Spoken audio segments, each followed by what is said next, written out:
मेरी ऊर्जा के स्रोत प्यारे बच्चों, सदा खुश रहो। सफलता तुम्हारे कदम चूमे। अब इस सफलता के क्या मायने हैं? हर व्यक्ति के लिए सफलता के अलग अलग मायने होते हैं। हो सकता है कि तुम लोगों के लिए सफलता का मायना हो कि तुम पढ़ लिख कर बहुत बड़े विद्वान बन जाओ, ज्ञानी बन जाओ, ऊंची ऊंची नौकरियां प्राप्त कर लो, बड़े बड़े एम्पायर, उद्योग धंधे, कारखाने स्थापित कर लो, खूब पैसा कमा लो, बड़े साहित्यकार बन जाओ, कलाकार बन जाओ। तुम्हारी समाज में एक पहचान कब बनेगी? क्या इस बहुत सारे धन से? क्या इस बड़े वाले पद से? क्या जो बड़े बड़े उद्योग धंधों के तुम उद्योगपति बन जाओगे उससे? नहीं। यदि तुम्हारे पास शालीनता नहीं है, विनम्रता नहीं है, परोपकारता नहीं है, तुम्हारे अंदर दया नहीं है, करुणा नहीं है, कहने का मेरा मतलब यह है कि यदि हमारे अंदर मनुष्यता नहीं है, मानवीय गुण नहीं है, तो बेटा ये सब चीज बेकार है। एक बार तुम्हें जरूर लगेगा कि हम सफल हो गए और हमने ये सब चीजें प्राप्त कर ली, पर एक समय ऐसा आएगा कि ये सब चीजें तुम्हें काट खाने के लिए दौड़ेगी।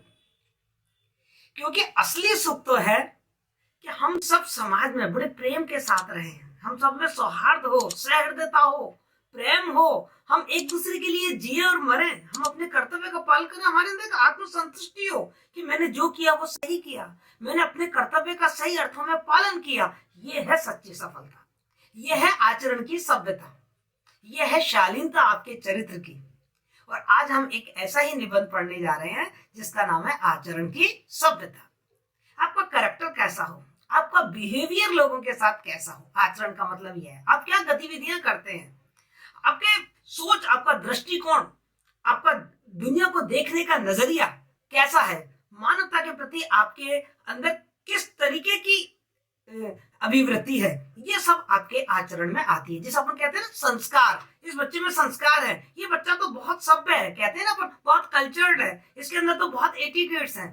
तो इस निबंध में हम यही एटिकेट, यही सभ्यता पढ़ने जा रहे हो बेटा। आज के समय में ये निबंध बहुत ही प्रासंगिक बन गया है। जब हम चारों तरफ समाज में क्या देख रहे हैं, मानवीय मूल्यों का पतन हो रहा है, नैतिकता पे घना संकट छाया हुआ है, झूठ चल रहा है, धोखेबाजी दौड़ रही है, सच्चाई पिछड़ सी रही है। हम देख रहे हैं इस बात को कि जो व्यक्ति सत्य पथ पे चलता है वो थोड़ा दुख पा रहा है, कष्ट पा रहा है, उसे संघर्ष करने पड़ रहे हैं। ऐसे में आचरण की सभ्यता वाला ये निबंध बहुत ही इंपॉर्टेंट है। क्यों हम डिप्रेशन में आते जा रहे हैं? इतनी सफलता के बाद भी हम डिप्रेशन में क्यों आ रहे हैं? क्यों निराशा और हताशा हमारे जीवन में घर कर गई है? क्यों हम खुश नहीं हैं? हमारे जीवन का सबसे बड़ा उद्देश्य क्या है? खुश रहना, इसी को सुख कहते हैं। खुशी प्राप्त हो, इसी यही सुख है। तो क्यों नहीं है हम? क्योंकि हमारे आचरण की सभ्यता खत्म होती जा रही है। तो ये निबंध आज के समय में पढ़ना अत्यधिक महत्वपूर्ण है। ये निबंध आपको बताएगा कि आचरण की सभ्यता क्या है और इस आचरण की सभ्यता को हम अपने जीवन में कैसे उतारें, कहां से सीखते हैं हम आचरण की सभ्यता को, और इसके क्या परिणाम हमारे जीवन में देखने को मिलेंगे। बहुत पुराना निबंध है लेकिन आज भी सटीक और पूरी तरीके से प्रासंगिक है। इसके लेखक है सरदार पूरण सिंह। हम निबंध को पढ़ें उससे पहले हम सरदार पूरण सिंह जी का परिचय प्राप्त कर लेते हैं कि सरदार पूरण सिंह कौन है। सरदार पूरण सिंह द्विविध युग के एक श्रेष्ठ निबंधकार हैं। विराट हृदय के सम्राट सरदार पूरण सिंह न केवल शिक्षाविद थे बल्कि साहित्यकार और वैज्ञानिक भी थे। आपका जन्म 17 फरवरी 1881 को एबटाबाद में हुआ। आपने अच्छी खासी शिक्षा प्राप्त की और उसके बाद आपने रसायन शास्त्र में यानी कि केमिस्ट्री में सन 1900 में जापान जाके, जापान का एक इंपीरियल यूनिवर्सिटी है, वहां से आपने एमएससी की। आपने रसायन शास्त्र से संबंधित कई सारे लगभग 50 शोध लेख लिखे। वहीं पर जब आप जापान में अपना विद्या प्राप्त कर रहे थे तो वहीं पर स्वामी राम तीर्थ विद्यार्थियों से संपर्क करने के लिए गए हुए थे। आपका राम तीर्थ जी से संपर्क होता है, आप उनके विचारों से बहुत प्रभावित होते हैं और संन्यास ग्रहण कर लेते हैं। बाद में राम तीर्थ जी की मृत्यु के बाद आप पुनः गृहस्थ धर्म में प्रवेश करते हैं। वहां से आने के बाद देहरादून है उसका जो फॉरेस्ट कॉलेज में आप अध्यापक का पद ग्रहण करते हैं और वहीं से आपके नाम के आगे अध्यापक पूरण सिंह लग जाता है। अब हम अध्यापक पूरण सिंह के नाम से उनको पुकारने लगते हैं। गजब देखिए, ये जो व्यक्ति है जो स्वभाव से फक्कड़ है, मनमौजी है, उसने केवल हिंदी में 6 निबंध लिखे और 6 निबंध लिखकर वो हिंदी के भावनात्मक निबंधों का बादशाह हो गया। हिंदी के अलावा उन्होंने पंजाबी में भी लिखा। पंजाबी साहित्य का तो उनको टैगोर कहा जाता है। उन्होंने अंग्रेजी में भी बहुत कुछ लिखा। बहुत स्वतंत्र विचारों वाले व्यक्ति थे। क्योंकि वो बहुत स्वतंत्र विचारों वाले व्यक्ति थे तो नौकरी में उनका बहुत ज्यादा मन नहीं लगा। 2 बार उन्होंने नौकरी को छोड़ दिया, खेती भी शुरू की। वो क्रांतिकारी गतिविधियों से भी जाकर जुड़ गए।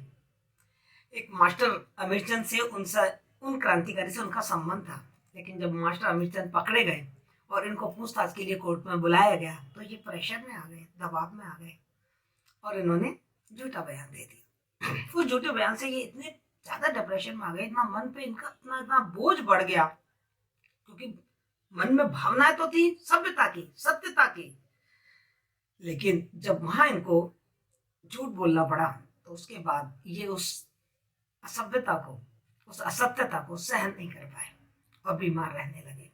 1931 में उनकी मृत्यु हो जाती है। इन्होंने जो निबंध लिखे हिंदी में, उनके विषय नैतिक और सामाजिक विषय ही रहे।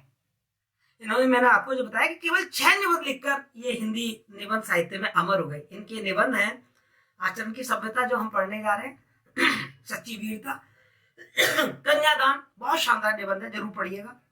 जब मेरे बच्चों की शादी हुई तो मैंने उनको कन्यादान निबंध का पीडीएफ भेजा था कि शादी से पहले इसको पढ़ लीजिए कि शादी का मतलब क्या होता है। पवित्रता, मजदूरी और प्रेम, अमेरिका का मस्त जोगी वॉल्ट हिटमैन, ये इनके प्रमुख निबंध थे। इनके निबंधों की जो खास विशेषता है कि इनके निबंधों में हमें राष्ट्रीय जागरण का स्वर दिखाई देता है। भारतीय सभ्यता और संस्कृति से ओतप्रोत है, कूट कूट के भरी हुई है भारतीय सभ्यता संस्कृति इनके निबंधों में।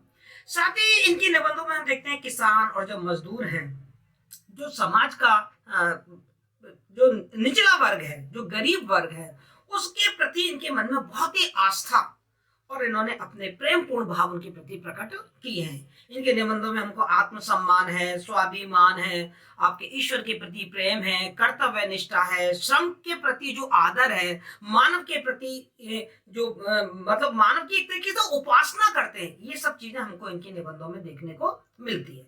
इनके निबंधों में हमको उदारता, मतलब एक संत हृदय का जो भाव है वो इनके निबंधों में हमें देखने को मिलता है। इसलिए इनके निबंधों में भावुकता, सहृदयता और प्रेम, मन की मस्ती लहराती हुई नजर आती है। इनके निबंधों में आध्यात्मिक विचारधारा भी तेजी से प्रभावित हो रही है। इनके जो निबंध है, सरदार पूर्ण सिंह के निबंध है, उनकी जो भाषा है वो हिंदी की खड़ी बोली है, उसमें तत्सम शब्दावली की प्रधानता है, चित्रात्मकता है और लाक्षणिकता भी है। साथ में हमको हास्य, व्यंग और विनोद प्रियता भी जगह जगह मिलती रही। थोड़ा चुटीलापन भी हमको इनकी भाषा में मिलता है। इनकी शैली बहुत ही प्रभावपूर्ण है, आवेग और लालित्य से परिपूर्ण इनकी शैली है। इन्होंने अपने मतलब हिंदी की खड़ी बोली का प्रयोग तो किया, पर अरबी फारसी के शब्दों का भी इन्होंने भरपूर प्रयोग किया। तो इस प्रकार जो इनकी जो निबंध हैं वो विचारात्मक, भावात्मक निबंध के अद्भुत सामंजस्य है। मतलब उसमें एक तरफ विचारात्मक, हमको विचार भी प्राप्त हो जाते हैं, जैसे ये मान के चलिए कि जैसे भावों की कोई सरिता बह रही है और उसमें से विचारों के मोती हम निकालते चले जाते हैं। भावों के भंडार हैं इनके जो निबंध है। ये सारी की सारी विशेषताएं आपको इस निबंध में भी देखने को मिलेगी, जो हम पढ़ने जा रहे हैं, आचरण की सभ्यता। तो आइए शुरू करते हैं आचरण की सभ्यता निबंध, जिसमें उन्होंने आचरण की सभ्यता यानी कि आचरण, सदाचार का महत्व बताया। और उन्होंने बताया है कि सदाचार के सामने सारा ज्ञान, सारी विद्वता, सारा धन, सारा वैभव, सारे राजपथ सब प्रभावहीन हो जाते हैं यदि आपके व्यवहार में, है ना, आपके चरित्र में यदि शालीनता नहीं है, यदि आपके पास परोपकारता, दया, करुणा जैसे मानवीय मूल्य नहीं है, तो फिर आपका जीवन नहीं है। आप सच्चे मायनों में सच्चे इंसान नहीं है। आप सुखी जीवन नहीं बिता पाएंगे। आप बाह्य सुखों से तो भरपूर हो जाएंगे, भौतिक सुख तो आपके पास होंगे, पर एक जो आत्मिक सुख होता है, जो एक आत्मिक संतोष होता है, वो आपको प्राप्त नहीं होगा। तो चलिए देखते हैं इनका निबंध आचरण की सभ्यता। सरदार पूर्ण सिंह जी आचरण की सभ्यता अपने निबंध में जो पहली पंक्ति लिखते हैं, अच्छा, उनकी निबंधों की खास बात है, उन्होंने अपने निबंध में सूक्ति शैली का बहुत प्रयोग किया है। एक सूक्ति लिखते हैं, मतलब लिखते हैं अपनी तरफ से उस सूक्ति को बनाते हैं और फिर उसका डिटेल करते हुए चले जाते हैं। तो पहला वाक्य जो उन्होंने लिखा है वो लिखा है कि विद्या, कला, कविता, साहित्य, धन और राजत्व से आचरण की सभ्यता अधिक ज्योतिषमती है। ज्योतिषमती मतलब ज्यादा प्रकाशवान है, ज्यादा प्रभावपूर्ण है। उनका कहने का मतलब यह है कि चाहे आप कितने भी पढ़े लिखे हैं, आप बहुत बड़े कलाकार हैं, आप बहुत बड़े साहित्यकार हैं, बहुत बड़े कवि हैं, आपके पास बहुत धन है, आप बड़े राजपद पर हैं, आप राजा हैं, बड़े राजनेता हैं, बड़े प्रशासनिक पदों पर हैं, पर यदि आपके अंदर आचरण की सभ्यता नहीं है तो फिर वो बिल्कुल प्रभावहीन हो जाएंगी वो सब चीजें। उन्होंने कहा है कि आचरण की सभ्यता प्राप्त करके गरीब से गरीब व्यक्ति भी राजाओं के दिलों पर शासन कर सकता है। और इसका उदाहरण उन्होंने आगे अपने निबंध में दिया भी है कि एक राजा है जो शिकार करने के लिए जंगल में जाता है, और जो शिकार करने के लिए जंगल में जाता है तो वो सब कुछ अपना रास्ता भूल जाता है, भटक जाता है। रात अंधेरी हो जाती है और भूख के मारे उसके प्राण निकले जा रहे हैं, चारों तरफ कहीं रास्ता नहीं दिखाई देता। जब वो दूर दूर तक अपनी निगाहें फैलाता है तो देखता है कहीं दूर एक झोपड़ी से में कोई मतलब लाइट टिमटिमा रही है। वो वहां जाता है, देखता है कि वहां एक झोपड़ी है। वो झोपड़ी का द्वार खटखटाता है, अंदर देखता है एक व्यक्ति है, उसके 3 बच्चे हैं और उसकी पत्नी है, तो वो खाना बना के खाना खा रहे हैं। राजा वहां पर उनसे शरण मांगता है और वो गरीब बड़े आदर सम्मान के साथ उसे अपनी झोपड़ी में बुलाता है, और जो भी रोटी है उनमें से 2 रोटी और साग, मतलब कहाँ राजा 56 भोग खाते हैं और वो 2 रोटी और 2 साग खा के उसको ऐसा लगता है कि जैसे उसने 56 भोग खा लिए हों, जैसे उसको पता नहीं क्या अमृत मिल गया है। और वो जो गरीब व्यक्ति है जो झोपड़ी में रह रहा है, वो अपने जो उसके बिस्तर हैं, जो उसके पास सबसे अच्छे बिस्तर हैं, उन सब बिस्तरों पे वो राजा को सुलाता है, खुद बिना बिछौने की जमीन पर सो जाता है। राजा जब सुबह सोकर उठता है तो उसको ऐसा लगता है कि यदि मैं इसका सारा राज्य भी इसको दे दूं ना, अपना दिल भी दे दूं, अपना हृदय भी इसको दे दूं, तो भी ये मेरे से ज्यादा महान है। क्यों? क्योंकि उसकी जो आचरण की सभ्यता थी, उसका जो परोपकार था, उसका जो दूसरों के प्रति दया और करुणा की भावना थी, वो राजा में नहीं थी। राजा उस जो गरीब व्यक्ति है उसको अपने से भी ज्यादा महान मान रहा है, और उसके प्रति उसके मन में एक सम्मान का भाव स्थापित हो जाता है, जो कोई भी पुरस्कार उस सम्मान के भावना की बराबरी नहीं कर सकता।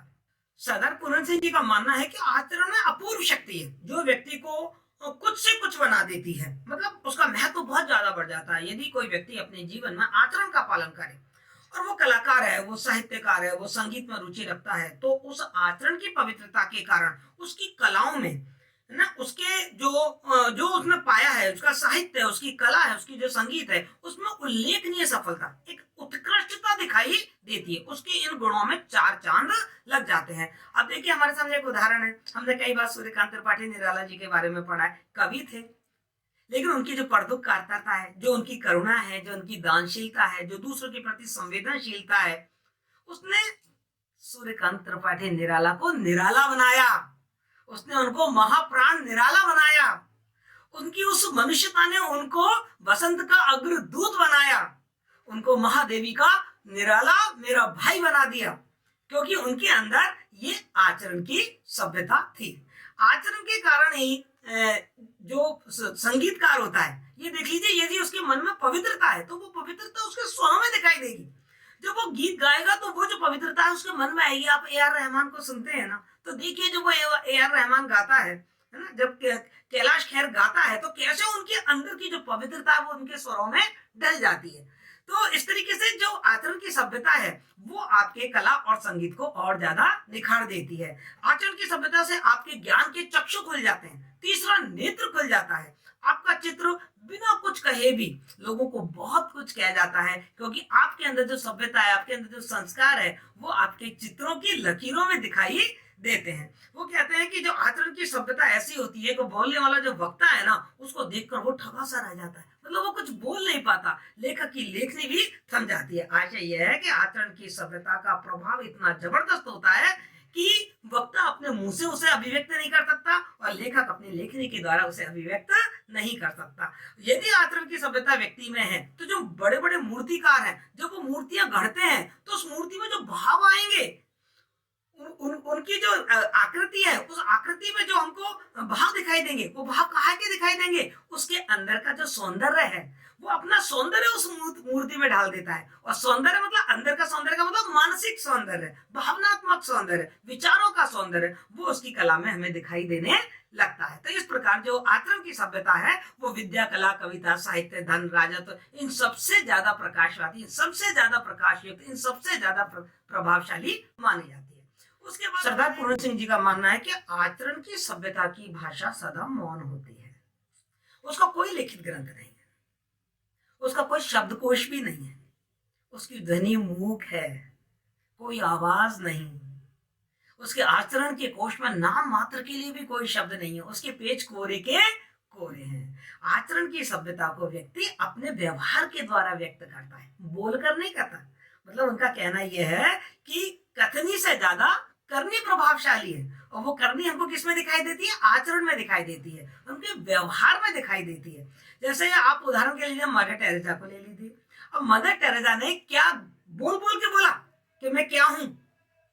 मदर टेरेसा का जो वर्क था, जो उनका काम था कि वो कोढ़ियों की सेवा करती थी, दुखियों की सेवा करती थी, उनकी इस सेवा ने उनको मदर टेरेसा बना दिया, उनको नोबेल पुरस्कार विजेता बना दिया मदर टेरेसा ने। उन्होंने कहा नहीं ये वाली बात कि मैं ये हूं, कहते थोता चना बाजेगा ना। जो तोते चने थे वो बोल बोल के अपनी बात बताते हैं, पर आचरण अपनी बात कभी भी बोलकर नहीं बताता है। उन्होंने बोला है कि जो आचरण का जो व्याख्यान है ना, उसके लिए कुछ शब्द या कोई बड़ी बड़ी किताबें या पुस्तकें या ग्रंथ नहीं लिखे जाते। आपके नम्रता, दया, प्रेम और उदारता, ये चार चीजें ऐसी हैं जो आपके आचरण के व्याख्यान हैं। यदि आपके अंदर नम्रता है, दया है, प्रेम है, उदारता है, ये अपने आप ही बता देते हैं कि आपके अंदर आचरण की सभ्यता है। वो कहते हैं जो जैसे मतलब हमारे जो माता पिता हैं या शिक्षक हैं, यदि हमको वो बोल बोल के कोई चीज बताते हैं, सही बताएं, हम एक कान से सुनते हैं, दूसरे कान से निकाल देते हैं, कितना प्रभाव पड़ता है।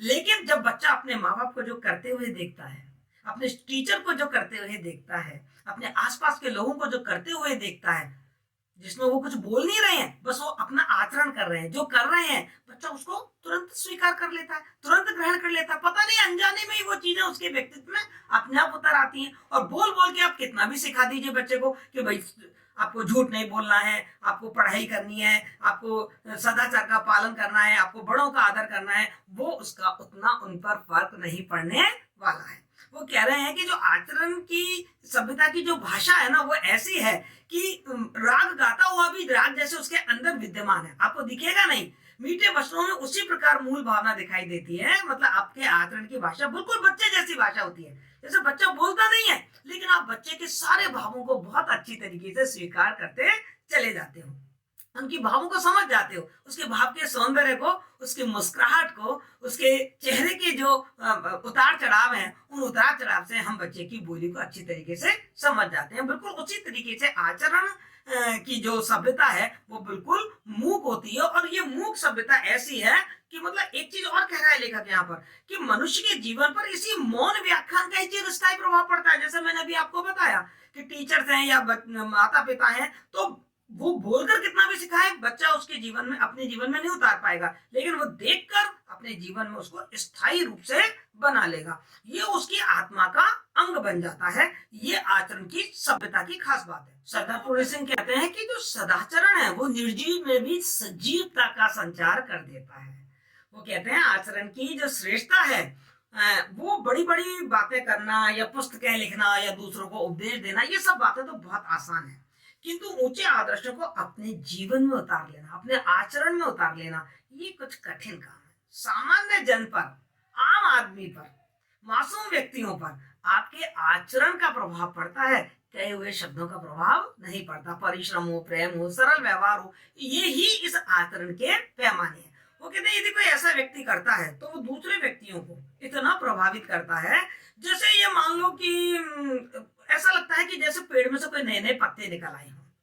जैसे सूखा काठ, सूखे, वो कह रहे हैं सूखे काष्ठ सचमुच हरे हो जाते हैं। सूखे काष्ठ सचमुच हरे हो जाने का मतलब क्या है कि जैसे जो सूखे पेड़ हैं वो हरियल हो गए।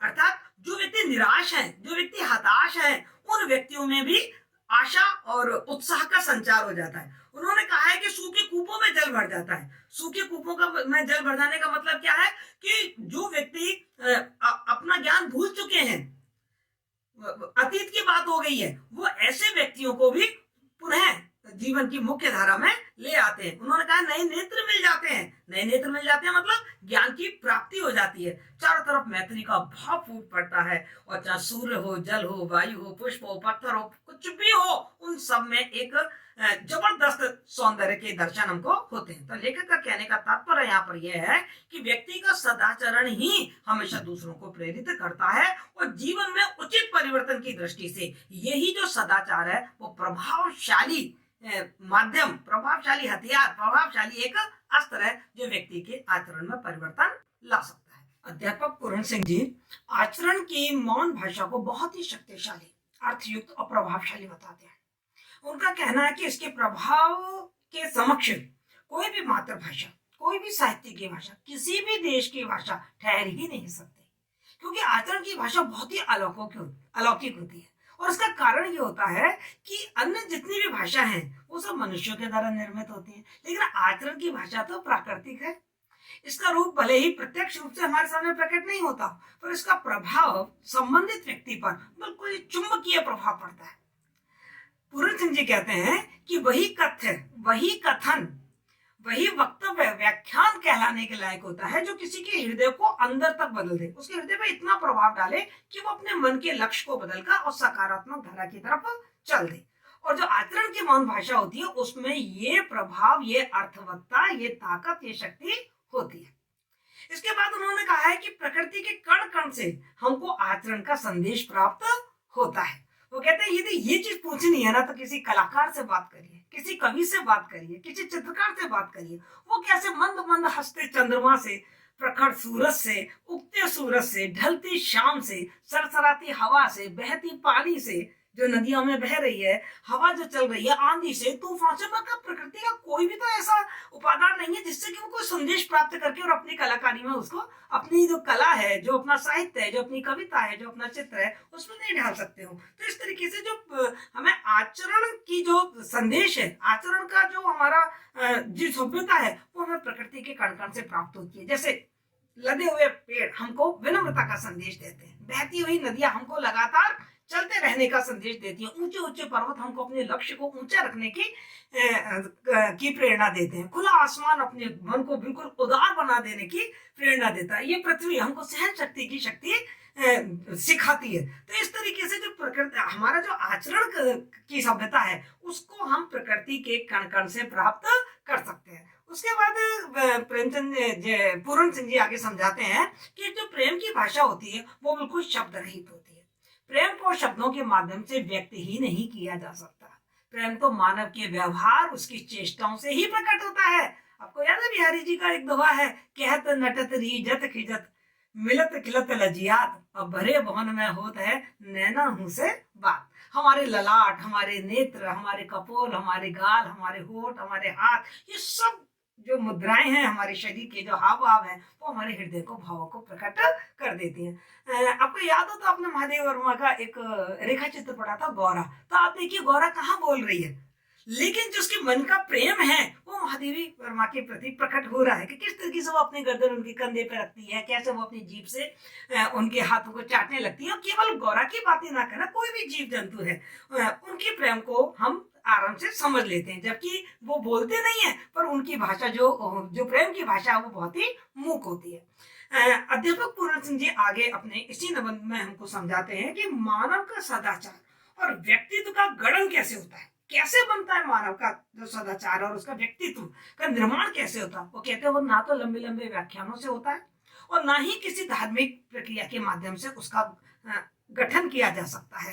प्रकृति और जीवन के जो ये मौन व्याख्यान है, इन मौन व्याख्यानों के छोटे छोटे हथौड़े और उनकी मंद मंद चोट बिल्कुल हमारे व्यक्तित्व पर ऐसे पड़ती है जैसे कोई सुनार धीरे धीरे ठुक ठुक करके आभूषणों को गढ़ देता है। उसी तरीके से ये जो जीवन और प्रकृति के जो संदेश है वो हमारे व्यक्तित्व की गठन करते हैं और हमारे आचरण को बनाते हैं। अध्यापक पूर्ण सिंह जी का मानना है कि कठिन साधना के पश्चात ही इस आचरण की सभ्यता का निर्माण होता है। यानी कि हमारा जो आचरण है वो कोई आकस्मिक चीज नहीं है, तो आकस्मिक रूप से हमारा जो आचरण है वो बन नहीं जाता, वरन इसके लिए तो बड़ी लंबी और कठिन साधना करनी पड़ती है। और उस कठिन और लंबी साधना के पश्चात ही आचरण की जो सभ्यता है, जो हमारे एटिकेट्स हैं, जो हमारे संस्कार हैं, उसका निर्माण होता है। वो उसकी तुलना करते हैं कि जिस प्रकार से शताब्दियों के बाद कण कण करके मिट्टी का एक एक कण समुद्र के पानी में डूब डूब के एक के ऊपर एक जम के एक के ऊपर जम के ये विशाल जो हिमालय पर्वत बन गया है ना, ऐसे ही हमारा आचरण भी इतनी ही कठिन साधना और ऐसी शताब्दियों के बाद, मतलब बहुत ही कठिन साधना के बाद ही बनता है। आचरण अचानक नहीं बन जाता। वो कहते हैं कि आचरण कोई ऐसा नहीं है, कोई मदारी का खेल कि मदारी ने अपने हाथ में आपके क्या कहते हैं पेड़ उगा दिया या आम उगा दिया या आपकी आंखों को देखा कबूतर उड़ा दिए, लोहे के गोले बना दिए। इस तरीके से आचरण नहीं बनता है। आचरण तो बिल्कुल जैसे हिमालय पर्वत, तभी तो आचरण की ऊंचाई दिव्यता बिल्कुल जैसे हिमालय पर्वत की ऊंचाई है, जैसे मंदिर की कलश की दिव्यता है, वही दिव्यता और वही ऊंचाई हमें आचरण में दिखाई देती है। और उसी प्रकार से कठिन साधना के बाद, एक लंबे अनंत काल के बाद हम अपने आचरण को सुदृढ़ बना पाते हैं। अध्यापक पूर्ण सिंह जी बताते हैं कि आचरण पर किसी साहित्य का या किसी उपदेश का जो प्रभाव है वो बहुत ही कम पड़ता है। मतलब वो तो कहते हैं कि वो प्रभावहीन है। लेखक ने स्पष्ट कर दिया है कि मनुष्य के आचरण पर साहित्य और उपदेशात्मक शब्दों के आचरण का कोई प्रभाव ही नहीं पड़ता। वो कहते हैं सारे वेदों को, सारे शास्त्रों को यदि घोल कर भी पिला दिया जाए तब भी कोई व्यक्ति सद आचरण नहीं सीख सकता। आचरण की जो सभ्यता है उसमें कोई तर्क नहीं, कोई वितर्क नहीं। वो कहते हैं हाँ, आचरण की सभ्यता एक चीज से तो प्रभावित होती है, कभी कभी आकस्मिक कोई अनुभूति होती है या कोई परिस्थितियों का ऐसा झोंका आता है जो हमारे आचरण को एकाएक बदल देता है। मान लो हम अचानक किसी ऐसे व्यक्ति से मिले, अचानक हम कोई ऐसी परिस्थिति में घिर गए जो हमारे आचरण को बदल देता है। जैसे मैं आपको उदाहरण दूं, मेरे पड़ोस में एक दंपति रहते हैं, वो काफी व्यवसायिक मतलब बुद्धि के व्यक्ति थे, बहुत अच्छा पैसा कमाते थे। और लेकिन एक बार क्या हुआ कि उनके 2 बच्चे थे छोटे छोटे, और दोनों बच्चे ही एक्सीडेंट में खत्म हो गए। उनके आचरण में अचानक इतना बड़ा परिवर्तन मैंने देखा कि जो स्कूल वो चलाते थे उस स्कूल में उन्होंने फ्री में बच्चों को पढ़ाना शुरू कर दिया, और सब इतने अच्छी तरीके से डिवोटेड होके वो पति पत्नी पढ़ा रहे हैं उस स्कूल में। मैं ड्रीमलैंड उस स्कूल का नाम है, मैं आपको बता दूं कि वो केवल 100 बच्चों को पढ़ाते हैं। अब कोई भीड़ इकट्ठी नहीं करनी है, और उनके वो 100 जो फॉर्म होते हैं वो रातों रात बिक जाते हैं। जिस दिन उनका ओपन होता है एडमिशन उसी दिन बिक जाते हैं। मतलब एक उस घटना ने उनके आचरण को किस तरीके से बदल दिया। पूर्ण सिंह जी कहते हैं कि आचरण का यह प्रभाव बिल्कुल वैसे ही होता है जैसे फूल की पंखुड़ियों की स्पर्श से आनंदपूर्ण रोमांच हमारे शरीर में आ जाता है, या फिर जल की शीतलता से हमारा क्रोध या हमारी विषय भावना शांत हो जाती है, सूर्य की किरणों से कोई सोया हुआ जीव जाग उठता है। परंतु आचरण के लिए कोई उपदेश अथवा नीति वाक्य बिल्कुल निरर्थक है। पूर्ण सिंह जी ने एक उदाहरण देकर समझाया है कि अंग्रेजी भाषा में लिखा हुआ कार्लाइल अंग्रेजी भाषा का बहुत बड़ा विद्वान है, तो अंग्रेजी भाषा में लिखा हुआ कार्लाइल का कोई भी लेख बनारस के पंडितों के लिए किसी शोरगुल से ज्यादा नहीं होगा, क्योंकि वो उसका अर्थ ही नहीं समझेंगे, वो उनका महत्व ही नहीं समझेंगे। वो कहते हैं कि जो व्यक्ति ज्ञानहीन है, जिन्हें विज्ञान का ज्ञान नहीं है, जिन्हें साइंस का ज्ञान नहीं है, तो इंजन से निकलने वाली जो आवाज हो रही है वो तो उनके लिए एक फप की आवाज है, जबकि वैज्ञानिक उसी आवाज से पता नहीं क्या क्या निष्कर्ष निकाल लेंगे। तो इस तरीके से जो आचरण है वो किसी उपदेश या शब्दों के माध्यम से हमारे जीवन में उतारा नहीं जा सकता। पूर्ण सिंह जी का यह भी मानना है कि जो सदाचार का जो प्रभाव होता है वो शब्दों से नहीं, जैसा कि अभी मैंने क्या बताया, प्रभाव तो सदाचरण का पड़ता है। मतलब साधारण उपदेश तो हर गिरजे में, हर मंदिर में, हर मस्जिद में दिए जाते हैं, पर क्या हम मंदिर मस्जिद में, और सदियों से जाता आ रहा है इंसान मंदिर मस्जिद और गिरजों में सदियों से जाता आ रहा है, क्या उस उपदेश का उस व्यक्ति पर कोई प्रभाव हम देखते हैं? यदि देखें तो क्या हम समाज में इतना पापाचार बढ़ते हुए देखें? सुबह मंदिरों में भीड़ होती है, मस्जिदों में नमाज के बाद हम देखते हैं जमात की जमात बिखरी होती है, गिरजों में भीड़ लगी होती है, लेकिन वही व्यक्ति वहां से निकलकर पाप में लिप्त हो जाते हैं। क्यों? क्योंकि उन्होंने बताया कि जब गिरजे का पादरी स्वयं ईसा हो जाए, जब मंदिर का पुजारी खुद ब्रह्मर्षि हो जाए, जब मस्जिद का जो मुल्ला है वो खुद पैगंबर बन जाए, तो जाकर असर होता है लोगों पर उसके उपदेश का। देखो यहाँ पर यदि आपको याद हो तो एक कहानी मैं आपको सुनाती हूँ कि किस तरीके से आचरण का प्रभाव शब्दों से नहीं कर्मों से होता है। और जो अच्छे उपदेशक होते हैं वो इस बात का ध्यान भी रखते हैं। देखिए एक बार है ना द्रोणाचार्य जी ने एक पाठ पढ़ाया अपने सारे शिष्यों को कि हमें सत्य का पालन करना चाहिए, सत्य ही परम धर्म है। ये पाठ उन्होंने अपने सारे शिष्यों को पढ़ाया। तो उसी दिन आके द्रोणाचार्य ने पूछा कि भाई किस किस ने ये पाठ याद कर लिया, और सबने हाथ खड़े कर दिए, सारे कौरवों ने और सारे, लेकिन युधिष्ठिर ने हाथ खड़ा नहीं किया। द्रोणाचार्य जी ने कहा कि कल जो मैंने पाठ पढ़ाया था वो तुम्हें याद नहीं है? कि नहीं, मुझे वो याद नहीं हुआ है। कई दिन बीत गए, 16 दिन बीत गए। कहते हैं द्रोणाचार्य रोज युधिष्ठिर से पूछा करते थे कि तुमने इस पाठ को याद किया कि नहीं किया, लेकिन 16 दिन तक युधिष्ठिर यही कहते हैं कि मैं इस पाठ को नहीं पढ़ पाया हूँ। 17वें दिन उन्होंने कहा कि हाँ मैंने इस पाठ को याद कर लिया। जब द्रोणाचार्य ने उसका कारण पूछा कि इतने छोटे से पाठ को तुम याद नहीं कर पाए, बोले छोटा कहाँ है, ये तो बहुत बड़ा पाठ है, मैं तो झूठ बोलता था, मैंने अब प्रयास किया है कि मैं अब झूठ ना बोलूं, तभी तो मेरे जीवन में उतरा है। तो इस तरीके से सदाचार को शब्दों से नहीं, व्यवहार में, करनी में हमें उतारना है। आचरण की जो मौन भाषा है वो केवल मौन तो है ही, मौन होकर तो वो स्थायी और चिरस्थायी प्रभाव छोड़ती है, लेकिन एक विशेषता और है इसकी, वो ये है कि ये सार्वकालिक होती है। मतलब ये नहीं है कि आचरण की भाषा इस युग में तो ये वाली है और उस युग में दूसरी होगी और किसी और में दूसरी होगी। जो सत्यता है, जो सद आचरण है, जो संस्कार है, उस कोई सा भी काल हो, कोई सी भी भूमि हो, कोई सा भी देश हो, कोई भी व्यक्ति हो, पशु हो, सबके लिए वो आचरण की जो भाषा है वो काम करती है। मतलब प्रेरक आचरण की जो मौन भाई भाषा है वो किसी देश या जाति का भेदभाव नहीं करती। हर व्यक्ति अपने आप हर काल में, हर समय में उस प्रेम की भाषा को, उस आचरण की भाषा को अपने आप ही समझ लेता है। जैसे हम बालक बोलता नहीं है पर बालक की भाषा को हम स्वतः ही समझ लेते हैं। और ये नहीं है, बालक की जैसी भाषा है जो मौन भाषा है वो ऐसा नहीं है भारत में अलग है, अमेरिका में अलग है, यूरोप में अलग है या ऑस्ट्रेलिया में अलग है, एक सी है। ऐसे ही जो आचरण की मौन भाषा है वो सार्वकालिक और सार्वभौमिक है। एक उदाहरण दिया है इसमें हमारे अध्यापक पूर्ण सिंह जी ने कि कोई व्यक्ति है, कोई ब्राह्मण व्यक्ति है और किसी नदी में कोई कन्या डूब रही है। अब वो जो ब्राह्मण है वो सब कुछ छोड़कर उस कन्या को यदि बचा लेता है, ये क्या है? ये उसका सदाचरण है। अब इस सदाचरण को ये बताइए कौन से देश में ये कहा जाएगा कि ये मिथ्या आचरण है, ये सही आचरण नहीं है? हर देश में, हर काल में, हर जगह ये चीज सदाचरण की श्रेणी में ही आएगी। बहुत गजब की बात कही है आगे अध्यापक पूर्ण सिंह जी ने कि पवित्रता और अपवित्रता के प्रतिद्वंदी भावों से आचरण की अद्भुत पवित्रता का विकास होता है। और उसके लिए उन्होंने कई उदाहरण दिए हैं। वो कहते हैं यदि जगई मगई पक्के लुटेरे ना होते तो वो महाप्रभु चैतन्य जी के आचरण की मौन भाषा को इतनी प्रगाढ़ता के साथ नहीं पकड़ पाते।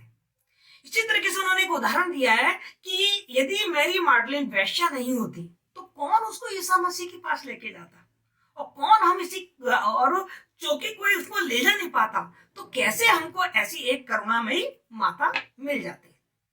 उन्होंने एक उदाहरण और दिया है, वो ये दिया है कि हम ध्रुव, जो बालक ध्रुव है, उस ध्रुव की अटलता की तारीफ करते नहीं अघाते, लेकिन उसको ये अटलता मिली कहां से? उसकी सौतेली माता की कठोरता से, यानी कि उस अपवित्रता से ये पवित्र काम विकसित हुआ। तो इस प्रकार पवित्रता और पवित्रता के जो प्रतिद्वंदी भाव हैं उनसे आचरण की अद्भुत पवित्रता का विकास होता है। इसके साथ ही उन्होंने एक बात आगे और समझाई है कि पवित्र अपवित्रता, ध्यान रखना, पवित्र अपवित्रता मतलब अपवित्रता भी क्या है? पवित्र है। कब? जब वो अनजाने में की जाए या उसका पश्चाताप सच्चे दिल से कर लिया जाए। तो पवित्र अपवित्रता उतनी ही बलवती है जितनी की पवित्र पवित्रता होती है। लेखक के अनुसार जीवन में सभी प्रकार के अच्छे और बुरे कारक मानव के आचरण का निर्माण करने में सहायक सिद्ध होते हैं, और बुरे विचार प्रत्येक स्थिति में अहितकर सिद्ध हो ये सही नहीं है। मतलब कई बार ऐसा होता है कि अपवित्रता में भी आचरण के विकास की संभावना है, सदाचरण के विकास की संभावनाएं विद्यमान रहती हैं। जो पाप जानबूझकर ना किया गया हो या जिस पाप को कर लिया गया हो और उसके बाद उस पर सच्चे दिल से प्रायश्चित करके महान बना जा सकता है। तो इस दृष्टि से अपवित्रता को का भी उतना ही महत्व है जितना कि पवित्रता का है। ये अध्यापक पूर्ण सिंह ने अपना मत यहाँ प्रकट किया है। वो कहते हैं कि पवित्रता की जो शक्ति की गहन अनुभूति है, जब व्यक्ति पश्चाताप कर लेता है तो उसको उस पवित्रता की अनुभूति ज्यादा गहन होती है, क्योंकि वो अंधकार में रह चुका है, उसने पाप की अनुभूति कर रखी है, इसलिए वो इस पवित्रता को बहुत गहराई से पकड़ता है। वो कहते हैं कि जिन व्यक्तियों को हम पवित्र आत्मा कहते हैं, महापुरुष कहते हैं, क्या मालूम है कि वो कितनी अपवित्रताओं से होकर गुजर कर हमारे पास आए। क्या आपने वाल्मीकि की कहानी नहीं सुनी? वाल्मीकि ऋषि बन गए, रामायण की रचना कर दी। पहले तो वो डाकू थे, लुटेरे थे, तो कितने पापों से गुजर कर वो महापुरुष यहाँ आया है और आज पवित्र आत्मा कहलाता है।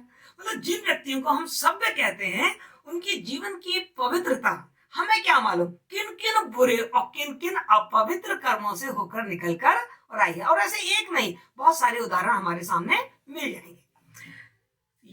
सरदार पूरन सिंह जी ने एक बात और बहुत महत्वपूर्ण कही है, बहुत मार्के की बात कही है। उन्होंने कहा है कि सदाचरण में आत्मबल का बड़ा महत्व है। यदि आपके पास आत्मबल नहीं है तो आप कितने भी सदाचार के उपदेश वगैरह सुन लें, देख लें, आप उसको ग्रहण ही नहीं कर पाएंगे। जैसे नेत्र रहित को सूर्य का क्या लाभ, जो हृदय रहित है उसको प्रेम से क्या मतलब, जो बहरा है उसे राग का क्या अर्थ है उसके लिए, कोई नहीं है। साहित्य, पैगंबर हो, गुरु हो, आचार्य हो, ऋषि हो, कविता हो, इन सबके उपदेशों का लाभ यदि हम उठाना चाहते हैं तो वो तभी उठा पाएंगे जब हमारे अंदर आत्मबल होगा। सरदार पूरन सिंह जी ने इस आचरण की सभ्यता को आगे समझाते हुए वर्तमान समय की जैसे तस्वीर हमारे सामने रखती है। वो कह रहे हैं कि सभ्य आचरण के अभाव में तथाकथित धर्म और संप्रदाय, मैं किसी एक धर्म का नाम नहीं लूंगी, मैं किसी एक संप्रदाय का नाम यहाँ नहीं लूंगी, पर ये तथाकथित धर्म और संप्रदाय है ना, वो क्या कर रहे हैं, विद्वेष फैला रहे हैं, घृणा फैला रहे हैं अपने धर्म के प्रचार प्रसार में कि हमारे धर्म में ये श्रेष्ठता है, उस धर्म में ये कमी है। एक धर्म वाला दूसरे धर्म वाले को काफिर कहता है, एक धर्म वाला दूसरे धर्म वालों को विधर्मी कहता है, उसमें बुराई देखता है।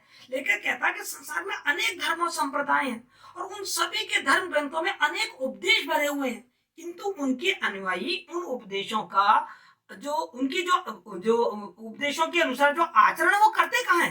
केवल उसके बाह्य स्वरूप को तो वो स्वीकार कर लेते हैं, लेकिन उसके आंतरिक स्वरूप को वो समझ ही नहीं पाते। देखो भाई, कोई भी धर्म हो, हर धर्म के दो मोटे मोटे भाग होते हैं। एक उसका जो कर्मकांड पक्ष होता है और एक उसका होता है आचरण पक्ष। आप देखिए, आप बिल्कुल तटस्थ भाव से देखिए, हमने क्या किया धर्म के नाम पर। धर्म के नाम पे हम लोगों ने कर्मकांड पक्ष को तो अपना लिया है। हम आरती करेंगे, नमाज पढ़ेंगे, गिरजे में जाके मोमबत्ती जलाएंगे, ये सब काम करेंगे, लेकिन क्या आचरण पक्ष को हमने अपने जीवन में उतारा है? कौन सा ऐसा धर्म है जो आपको कहता है कि झूठ बोलिए? कौन सा ऐसा धर्म है जो कहता है कि हिंसा बहुत अच्छी बात है? लेकिन इस आचरण को हमने अपने दिल में, मन में कहाँ उतारा है? हम तो धर्म के कर्मकांड पक्ष को लेकर और उसको आपस में लड़ रहे हैं, खून खराबा कर रहे हैं, एक दूसरे के प्रति विद्वेष और घृणा फैला रहे हैं और चारों तरफ हिंसा का माहौल बन गया। देख लीजिए अब चारों तरफ, मतलब दुनिया में आंख उठा के तो देखो। ये वाली बात पूरन सिंह ने बहुत ही मार्के की हमारे सामने कही है। इसीलिए उन्होंने कहा है कि जो आचरण वाले पुरुषों के लिए कोई भी धर्म संप्रदाय, कोई भी धर्म हो, सब कल्याणकारी हैं, क्योंकि वो व्यक्ति कैसा है, सदाचारी है, उसके अंदर सद आचरण है, इसलिए सारे धर्म उसके लिए कल्याणकारी है। कोई धर्म उसके लिए खराब नहीं है, कोई धर्म उसके लिए घृणा का विषय नहीं है। कोई भी धर्म संप्रदाय आचरण रहित पुरुषों के लिए कल्याणकार, और मतलब जो आचरण रहित है उसके लिए कोई भी धर्म अपना लो, वो उसका कल्याण नहीं कर सकता, क्योंकि उसमें आचरण ही नहीं है। और आचरण वाले पुरुषों के लिए तो धर्म और संप्रदाय, इनका कोई मूल ही नहीं होता। किसी धर्म को धारण करने से, एक बात का ध्यान रखना, बड़ी अच्छी बात कही है अध्यापक पूरन सिंह जी ने, इस बात को समझो कि किसी धर्म को धारण करने से किसी व्यक्ति का सम्मान नहीं बढ़ता।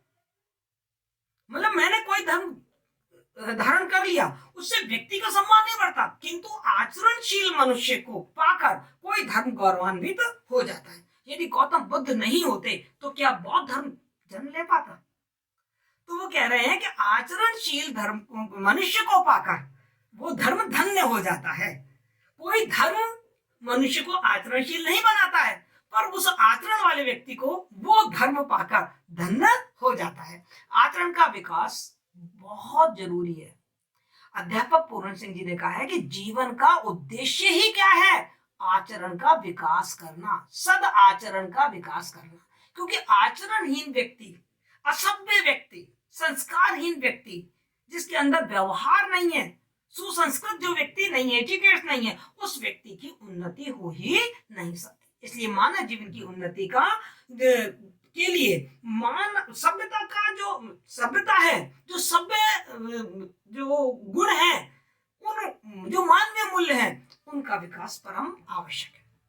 व्यक्ति अथवा संपूर्ण मानव जाति के आचरण को विकसित करने के लिए अब हमें क्या करना पड़ेगा, क्योंकि हमको आचरण की सभ्यता का विकास करना है। तो अध्यापक पूर्ण सिंह जी कह रहे हैं कि शारीरिक, प्राकृतिक, मानसिक और आध्यात्मिक क्षेत्र में विद्यमान जितने भी साधन हैं, उन सब साधनों का प्रयोग हमें करना पड़ेगा यदि हमें सभ्यता, आचरण की सभ्यता को डेवलप करना है। और इन सब को हमें इन सारे जो कर्म हैं और जो ये सारे साधन हैं, इन सबको हमको धर्म के अंतर्गत स्वीकार करना पड़ेगा। धर्म मतलब कर्तव्य के अंतर्गत स्वीकार करना पड़ेगा, और तभी हम अपने आचरण का विकास कर सकते हैं। सरदार पूर्ण सिंह जी ने बड़ी गजब की बात कही है। वो ये कही है कि ये जो आचरण की सभ्यता का रास्ता है ना, ये नहीं है कि उसने बनाया है और मैं उसकी नकल कर लूं, ये मैं उस रास्ते पे चल जाऊं और लक्ष्य तक पहुंच जाऊंगा। वो कहते हैं ये आचरण का रास्ता हमें खुद ही बनाना पड़ता है। बड़ा से बड़ा महात्मा व्यक्ति भी किसी पूर्व निर्मित सड़क पर चलकर अपने लक्ष्य तक नहीं पहुंच पाता। ये बड़ा सा बड़ा महात्मा ज्ञानी व्यक्ति भी ये नहीं कह सकता कि हाँ ये एक रास्ता है, इस एक रास्ते पे चलो और तुम आचरणशील सदाचार का लक्ष्य को प्राप्त कर लोगे, क्योंकि सबके लिए एक पथ तो हो ही नहीं सकता। सरदार पूर्ण सिंह जी कहते हैं हर व्यक्ति को अपना रास्ता अपनी कुदाली की एक एक चोट से रात और दिन बनाना पड़ेगा और उसी पर चलना पड़ेगा। बड़ी प्यारी बात कही उन्होंने। हर किसी को अपने देश, अपने काल के अनुसार राम प्राप्ति के लिए अपनी नैया आप ही बनानी पड़ेगी और आप ही अपनी नैया चलानी पड़ेगी। किसी दूसरे के बल पर हमारी नैया चलने वाली नहीं है। मतलब हमको खुद को ही प्रयास करने पड़ेंगे। कोई बाह्य व्यक्ति या कोई बाह्य परिस्थिति हमारे आचरण को नहीं संचालित कर पाएगी। सरदार पूर्ण सिंह जी का कहना है कि कर्तव्य और आचरण से बढ़कर कोई ईश्वर नहीं है, कोई आध्यात्म नहीं है। मतलब मुझे ईश्वर का बहुत ज्ञान है, लेकिन यदि मेरे जीवन में सदाचार नहीं है तो क्या करेंगे हम उसी ईश्वर का, है ना। मैं उसका बहुत विश्लेषण कर दूं, जबरदस्त दर्शन दे दूं, सिद्धांत दे दूं, लेकिन मेरे मन में अहंकार है या मेरे मन में दया नहीं है, करुणा नहीं है, तो उस ईश्वर को जानने का कोई मतलब नहीं है। मुझे बड़े बड़े आध्यात्मिक ग्रंथों का बहुत ज्ञान है ना। मैं बहुत पूजा करती हूँ, मैं बहुत पाठ करती हूँ, मैं नमाज पढ़ती हूँ, मैं भागवत सुनती हूँ, सब कुछ मैं बहुत करती हूँ, आरती करती हूँ, पूजा सब कुछ काम कर रही हूँ, लेकिन यदि मेरे अंदर अपने कर्तव्य के प्रति समर्पण की भावना नहीं है, कर्तव्य के प्रति निष्ठा नहीं है, तो फिर सब बेकार है।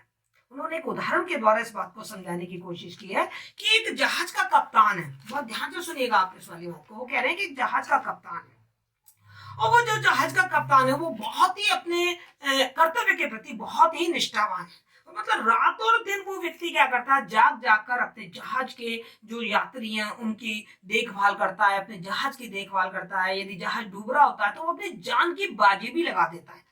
अब वो व्यक्ति चाहे पूजा ना करे, वो व्यक्ति चाहे शराबी हो, चाहे स्त्रीण हो, हम क्या कहेंगे उस व्यक्ति को कि वो व्यक्ति सदाचारी है, क्योंकि उसने अपने कर्तव्य की पालना की है, अपना कर्तव्यनिष्ठ व्यक्ति है। ये पूर्ण सिंह जी का मानना है कि यदि कोई व्यक्ति अपने कर्तव्य को पूरी ईमानदारी के साथ, पूरी निष्ठा के साथ यदि निभा रहा है तो हम कहेंगे कि वो व्यक्ति सदाचारी व्यक्ति है, उसके अंदर आचरण की सभ्यता विद्यमान है। उन्होंने यहाँ एक बात और बताई है कि जीवन की मिठास किसमें है, सादगी और सच्चाई में।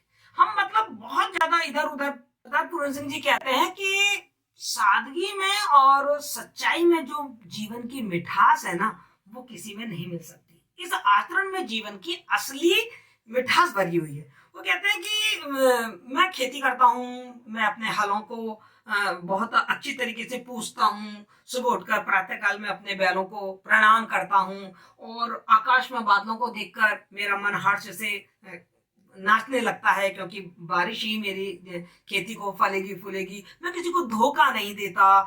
मेरा जो खेत है वो अनाज उगा रहा है, मेरा घर अन्न से भरा हुआ है, मेरे पास बिस्तर है, चाहे एक ही कंबल है पर मेरे पास बिस्तर है जिसपे मैं आराम से सो जाता हूँ। मेरे पास बहुत सारे कपड़े नहीं है पर एक लंगोटी है, सिर ढकने के लिए एक टोपी है, मेरे हाथ पैर बलवान है, मुझे खाने को जो जितना आवश्यक है उतना मुझे अनाज मिल रहा है, बाजरा, मकई, छाछ, दूध, दही मिल रहा है, मैं आरोग्य हूँ, मतलब रोग से रहित हूँ, मेरे बच्चों को खाने के लिए जो उनकी जरूरत है वो सब मिल जाती है। क्या वो कहते हैं कि क्या ये जीवन की मिठास नहीं है?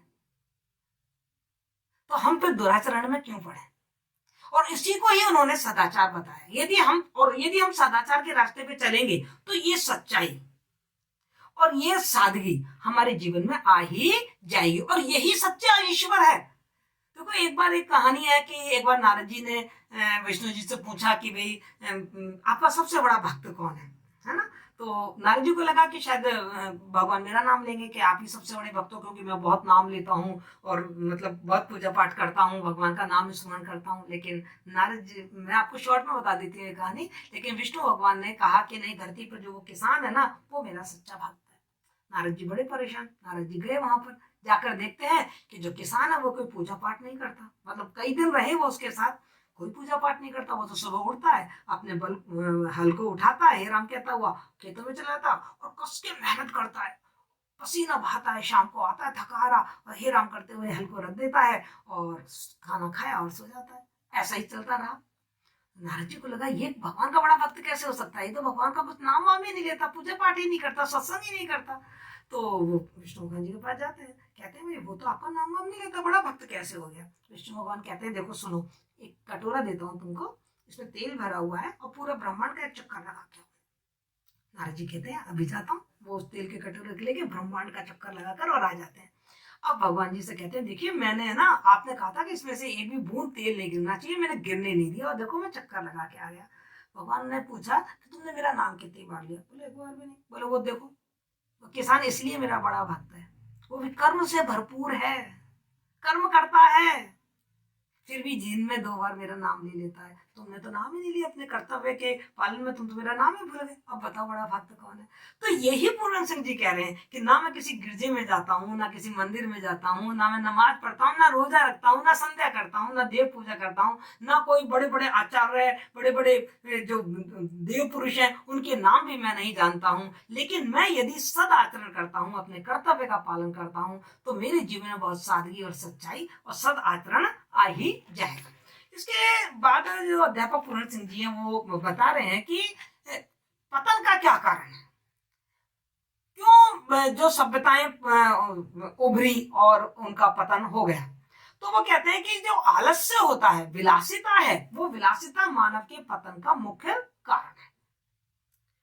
लेखक ने विलासिता को मानव का पतन का मुख्य कारण बताते हुए बताया है कि जो रोमवासी थे, रोम की सभ्यता बड़ी प्रसिद्ध, हम सब जानते हैं ना, रोम की सभ्यता बड़ी मतलब जानी मानी और बड़ी एक सुदृढ़ सभ्यता मानी जाती थी कि जब तक वो परिश्रमी थे, वो वीर थे, वो अपने देश की रक्षा के लिए हमेशा तैयार रहते थे, उनका जीवन हमेशा घोड़ों की पीठ पर ही बैठे बैठे व्यतीत होता था, तब तक रोम की सभ्यता बहुत पनपी, बहुत उत्कर्ष आया उसमें। लेकिन जैसे ही रोम वासियों में थोड़ी विलासिता पनप गई, वो आलसी हो गए, तभी से रोम वासियों की जो सभ्यता थी उसका पतन प्रारंभ हो गया। उन्होंने कहा कि जो एंग्लो सेक्शन जाति है उसने भी उच्च स्थान इसी कारण से प्राप्त किया कि वो समुद्र, जंगल और पर्वत से संबंध रखने वाला जीवन जीते थे।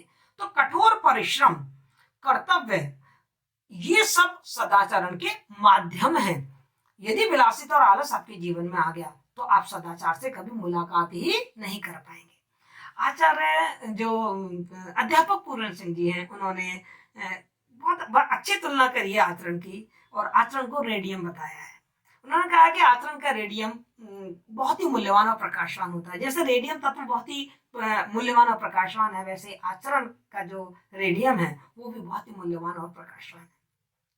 उन्होंने कहा है कि किसी भी व्यक्ति विशेष हो, चाहे कोई समाज हो, चाहे बड़े बड़े विश्व का कोई समुदाय हो, उनका जो आचरण का रेडियम है वो बहुत ही प्रकाशवान होता है। जैसे रेडियम का एक कण समुद्र के सारे जल को उड़ाकर ही प्राप्त होता है, उसी प्रकार सत आचरण की प्राप्ति भी सारी प्रकृति को खाक बनाए बिना, सारी प्रकृति का मतलब जिसे हम माया कहते हैं, उसको खाक बनाए बिना, उसको भाव बनाए बिना हम सद आचरण का एक कण भी प्राप्त नहीं कर सकते। उन्होंने कहा है कि वेदांत शास्त्रियों के समान हम सृष्टि को मिथ्या या माया कहने के बजाय हम क्या करें, अपने अहम को मिटाएं, और अपने अहम को मिटाकर हम आचरण के जो असली तत्व है, जो सारभूत तत्व है, उस सारभूत तत्व को निकालें और इस मिथ्या प्रकृति को उड़ा दें। मतलब हमें क्या करना है, सृष्टि को मिथ्या नहीं कहना है, बल्कि इसमें जो मिथ्या तत्व है उसको हम हटा दें, तो हम सदाचरण प्राप्त कर लेंगे। पर उनका कहना है कि ये जो काम है वो बहुत ही सरल है, सरल नहीं है, बहुत ही कठिन है। और इतना कठिन है जैसे समुद्र मंथन जैसा कष्टकारी काम है, कि जब समुद्र को मथा गया देवता राक्षसों ने उसको मथा तो बहुत सारी चीजें निकली, लेकिन अमृत बिल्कुल थोड़ा सा निकला। ठीक इसी तरीके से विश्व के कण कण को हम टटोल लें तो आचरण रूपी जो सोना है, जो स्वर्ण है, वो हमें बहुत ही कम मात्रा में मिलेगा। और जो आलसी व्यक्ति हैं, उन व्यक्तियों के लिए तो आचरण की प्राप्ति बिल्कुल कपोल कल्पना है, आकाश कुसुम है। वो कल्पना कर ही नहीं सकते कि उनका आचरण में कभी सभ्यता आएगी। इसी वाली बात को संकेत करते हुए उन्होंने कहा है कि आज मतलब जब ये निबंध लिखा गया था तो हम सब जानते हैं हम अंग्रेजों की गुलामी भुगत रहे थे, और बहुत सालों से हम गुलामी भुगत रहे हैं, अंग्रेजों से पहले भी, और हमारा काफी शोषण हो रहा था। तभी भारत को विश्व गुरु कहा जाता था, सोने की चिड़िया कहा जाता था। लेकिन अब भारत काफी पिछड़ गया है और गुलामी का जीवन जी रहा है। क्या कारण है, क्या कारण है कि हिंदुओं की इतनी अवनति हुई? तो उनका कहना है, सरदार पूर्ण सिंह जी का, कि हिंदुओं की अवनति का प्रमुख कारण है कि वो अपने अतीत के गौरव में खोए हुए हैं, अहंकार में जी रहे हैं, सपनों को ही सच मान के बैठ गए हैं कि साहब जी मैं तो बिना रोटी के सालों साल जी लूंगा, मैं तो हवा में योग कर लूंगा, मैं तो इन योग सिद्धियों से ही बहुत कुछ प्राप्त कर लूंगा, मैं तो पद्मासन लगा के ही अपने मोक्ष की प्राप्ति कर लूंगा। और त्याग युक्त जीवन जीना जैसे वो बिल्कुल भूल गए, उनमें वो शक्ति ही नहीं रही। इसी का परिणाम है कि दिन दिन हिंदुओं की जो संस्कृति है वो पतन के गर्त में गिरती जा रही है, और आज भी उसके उत्थान का कोई मार्ग दिखाई नहीं दे रहा। क्यों नहीं दे रहा? क्योंकि उन्होंने कहा है कि आचरण केवल मन से या आडंबरों से नहीं बनता। कहते हैं यदि आचरण मन और आडंबरों से बना होता तो आज भारतवासी पूरी दुनिया में सबसे ज्यादा सदाचारी व्यक्ति माने जाते, लेकिन हम क्या कर रहे हैं, हम तो गुलामी भोग रहे हैं। उन्होंने कहा है आचरण केवल मन के आडंबरों से नहीं, बल्कि हर एक व्यक्ति को अपना अश्वमेध यज्ञ करना होगा। पहले राजा एक अश्वमेध यज्ञ करता था, अब हर व्यक्ति को अपना अश्वमेध यज्ञ करना होगा, मतलब अपनी बुराइयों को दूर उठाना होगा, तभी वो सदाचार की सभ्यता को प्राप्त कर पाएगा। उन्होंने साफ साफ कहा है कि भाई माला से जप नहीं होता, गंगा नहाने से तप नहीं होता, पहाड़ों पर चढ़ने से प्राणायाम नहीं होता, समुद्र में तैरने से नीति नहीं खुलती, आंधी पानी और साधारण जीवन के जो ऊंच नीच है, जो गर्मी सर्दी है, जो अमीरी और गरीबी है, इसको झेलने से तप होता है। तो आध्यात्मिक धन के स्वप्नों की शोभा भी तभी भली लगती है जब आम आदमी अपने जीवन के धर्म को निभाता रहे और उसके अंदर वो सदाचार की भावना आ जाए। वो कहते हैं ये आचरण की जो सभ्यता का विकास है ना, वो मानसिक सभ्यता के विकसित होने के बाद ही संभव है। मतलब बाह्य चीज, भौतिक वास्तु नहीं, मानसिक। आचरण की सभ्यता का विकास मानसिक सभ्यता से विकसित होता है। इसका मतलब क्या है? मानसिक सभ्यता का तात्पर्य है कि वैचारिक रूप से आदर्श जो विचार हैं उनको हमें अपने मन में स्थान देना होगा। पहले प्रेम है, करुणा है, सहयोग है, परोपकार है, सहानुभूति है, परदुख कातरता है, ऐसी भावनाओं को हमें अपने हृदय में विकसित करना होगा। मानसिक सभ्यता का उदय होने पर धीरे धीरे हमारे मन की जो द्वंद्वात्मक स्थितियां होती हैं वो समाप्त हो जाती हैं और मन स्थिर हो जाता है, और जब मन स्थिर हो जाता है तो उस व्यक्ति का आचरण भी श्रेष्ठ हो जाता है। तो इस प्रकार मानसिक सभ्यता से ही आचरण की सभ्यता का विकास होता है। अध्यापक पूर्ण सिंह जी कहते हैं कि आचरण की सभ्यता की एक निराली विशेषता है। क्या निराली विशेषता है? कि जब हमारे अंदर आचरण की सभ्यता आ जाती है, यानी कि जब हम सभ्य बन जाते हैं, जब हम संस्कारी बन जाते हैं, तो किसी प्रकार का भी द्वंद्व, मतलब किसी से भी कोई लड़ाई झगड़ा, बैर विरोध रहता ही नहीं है।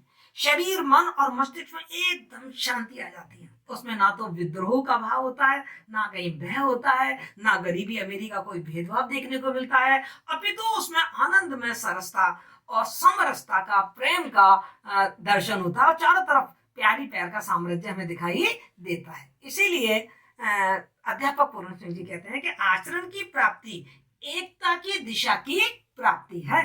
चाहे फूलों की शैया हो, चाहे कांटों के सेज हो, निर्धन हो चाहे धनवान हो, राजा हो चाहे किसान हो, रोगी हो या निरोगी हो, हृदय इतना विशाल हो जाता है कि उसमें हर व्यक्ति आकर विराम ले सकता है। यानी कि हम सबको स्वीकार कर लेते हैं। हमारे मन में कोई भेदभाव या पक्षपात की भावना नहीं रह सकती है। और नाना रूप और रंग अपनी अपनी शोभा में बेखट के निर्भय होकर हमारे जीवन में जो भावनाएं होती है वो अटखेलियां करती हुई नजर आती हैं। इसीलिए उन्होंने कहा है कि आचरण वाले मौन व्याख्यान केवल यही है। मतलब उन्होंने कहा है कि आचरण का मौन व्याख्यान क्या है कि सब कुछ अच्छा है, सब कुछ भला है। जिस समय आचरण की सभ्यता संसार में आती है उस समय इस नीले आकाश में मनुष्य की वेद ध्वनि सुनाई देती है। मतलब वेदों को पढ़ने से वेद ध्वनि सुनाई नहीं देगी। जब हमारे अंदर आचरण आ जाएगा, सभ्यता आ जाएगी, संस्कृति आ जाएगी, अच्छे व्यवहार हम करना सीख जाएंगे,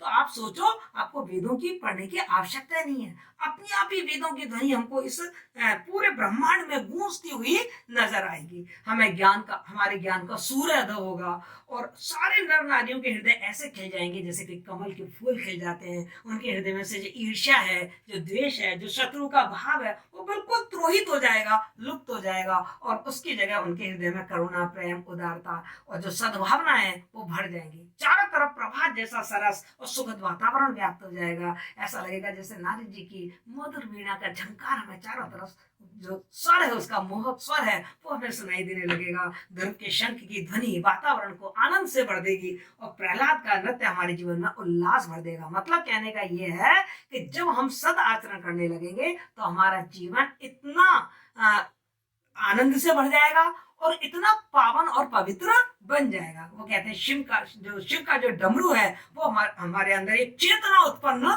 कर देगा। कृष्ण की बांसुरी का मधुर स्वर चारों तरफ प्रेम प्रेम फैला देगा। और जहां ऐसी ध्रुव धीरता हो, ऐसा प्रेम हो, ऐसा सद्भाव हो, जहां ऐसी आत्मीयता हो, जहां ऐसी समरसता हो, जहां ऐसा आह्लाद हो, वहां वही देश है सुनहरा जो आचरण की सभ्यता का देश कहलाएगा। और अंत में अध्यापक पूर्ण सिंह जी कह देते हैं कि आलस्य तो मृत्यु है। जब आप सद आचरण को प्राप्त कर लें तो वो कहें कि सोना अच्छा नहीं है। सोना मतलब नींद लेने का मतलब यहाँ क्या है? उदासीन हो जाना, निष्क्रिय हो जाना। चाहे आपने कितना भी ज्ञान प्राप्त कर लिया है, अपने वेद पढ़ लिए, कुरान पढ़ लिए, त्रिपिटक पढ़ ली, कुछ भी पढ़ लिया, लेकिन फिर भी आलस्य नहीं करना है। कर्मण्य काम करते रहना है, हमेशा कर्मशील बने रहना है। तो आपका जो सदाचार है वो सदैव सदैव के लिए बना रहेगा। जिस व्यक्ति को आचरण का ये भंडार मिल जाता है उसके लिए इस दुनिया में कोई वस्तु ऐसी नहीं है जिसे वो प्राप्त ना कर पाए। सदाचारण सभी विधाओं, सभी कलाओं, साहित्य, राजत्व, इन सबसे श्रेष्ठ है। सदाचरण की मन की जो भाषा है वो स्वयं अपनी क्रियाकलापों से प्रकट होती है। सदाचरण के निर्माण में दीर्घ काल लगता है। इस प्रकार सदाचरण की प्राप्ति बहुत ही कठिन साध्य है, एक तपस्या है, एक तप है। और आचरण की सभ्यता विकसित होने पर मानव की मानसिक सभ्यता भी विकसित हो जाती है, उसका भी उदय होता है और दुनिया के जितने भी द्वंद्व हैं, जितने भी क्लेश हैं, वो स्वतः ही समाप्त हो जाते हैं। लेखक अपने इस निबंध के माध्यम से हम सबको रचनात्मक कार्यों में लगने का संदेश दे रहा है, जिससे कि समाज में सद आचरण के विचार विकसित और प्रफुल्लित होते रहे। तो इस प्रकार मैंने आपको आज अध्यापक पूरण सिंह जी के द्वारा लिखा गया आचरण की सभ्यता निबंध के विभिन्न बिंदु बताए। मैंने भी क्या किया है कि जो ये निबंध है, इसके निबंध में से हर पैराग्राफ में जो उन्होंने सूक्ति दी है वो सूक्ति निकाल के और उस सूक्ति को आपको मैं विभिन्न उदाहरणों के माध्यम से समझाती गई हूँ। आशा है आपको ये निबंध समझ में आया होगा। फिर भी आपकी कोई भी प्रॉब्लम हो, आपके कोई सुझाव हो तो कमेंट बॉक्स में अवश्य लिखें। Thank you so much.